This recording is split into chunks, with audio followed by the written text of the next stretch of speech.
ছোটখাটো একটা চাকরি করি। গত মাসে বড় মেয়েকে বিয়ে দিয়েছি, ধার দেনা করে প্রায় 6 লক্ষ টাকা খরচ করে।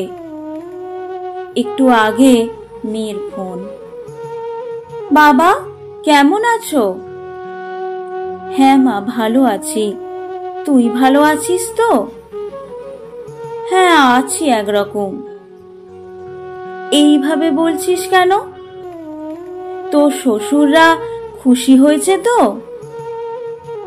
ওরা কিছু বলেনি, তবে শাশুড়ি বলেছে বিয়েতে যে আসবাবপত্রগুলো দিয়েছ ওগুলো নাকি নিম্নমানের।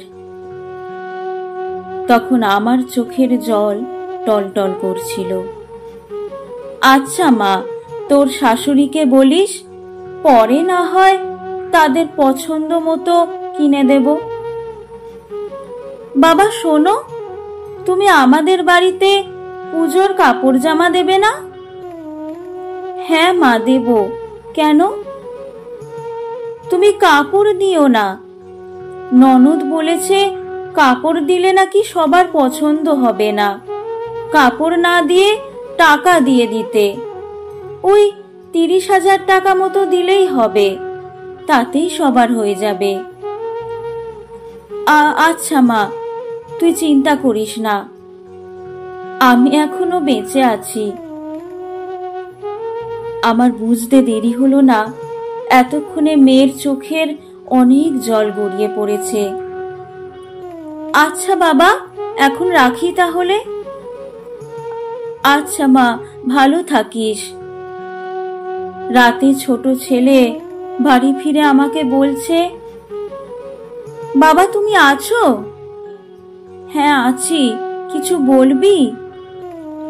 হ্যাঁ, আমার একটা ল্যাপটপ কিনতে হবে। আমার টিউশনির কিছু টাকা আছে, তুমি 50,000 দিলেই হয়ে যাবে। আচ্ছা দেখছি, খেয়ে ঘুমিয়ে পড়। না বাবা, লেট হলে এক্সাম দিতে পারবো না। এইখানেই শেষ নয়, নিজের বাড়িতে পুজোর জামা কাপড় কিনতে আরো 15-20 হাজার টাকা লাগবে। আরো রয়েছে মেয়ের বাড়িতে দেওয়ার বিভিন্ন সময় বিভিন্ন আয়োজন। এই সব চিন্তা করতে করতে না খেয়ে শুয়ে পড়েছি। অনিতার মা অনেক কিছু জিজ্ঞেস করেছিল, কিছু না বলে শুয়ে পড়েছি।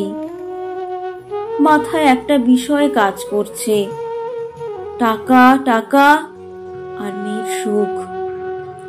এইভাবে রাত 12টা বেজে গেল। হঠাৎ করেই বুকের ব্যথাটা বেড়ে গেছে। ধীরে ধীরে আমি দুর্বল হয়ে যাচ্ছি। আমার হাত পাগুলো কেমন যেন অবশ হয়ে আসছে। আমার সারা জীবনের অনেক স্বপ্ন অসমাপ্ত রয়ে গেল।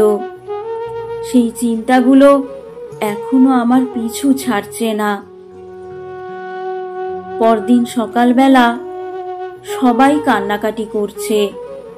আমার ছোট মেয়ে আর আমার স্ত্রী সবচেয়ে বেশি কাঁদছে। শুনলাম বড় মেয়ে আমার অসুস্থতার খবর পেয়ে ইতিমধ্যে এসে গেছে। সবার দিকে চেয়ে থাকলাম। অনেক কিছু বলতে চাইছি, কিন্তু কিছুই বলতে পারছি না। ঠিক 2 মিনিট পর আর কিচ্ছু জানি না, সব শেষ। এইভাবে হারিয়ে যাচ্ছে অনেক বাবা, আর বাবার স্নেহ থেকে বঞ্চিত হচ্ছে শত শত ছেলে মেয়ে। হয়তো অনেকে এখনো জানে না তাদের বাবার মৃত্যুর রহস্য। এইভাবে প্রতিনিয়ত আমরা হারাচ্ছি আমাদের প্রিয় বাবাদের। লেখাটি সংগৃহীত, কণ্ঠে আমি উর্মিলা মান্না দাস। ধন্যবাদ।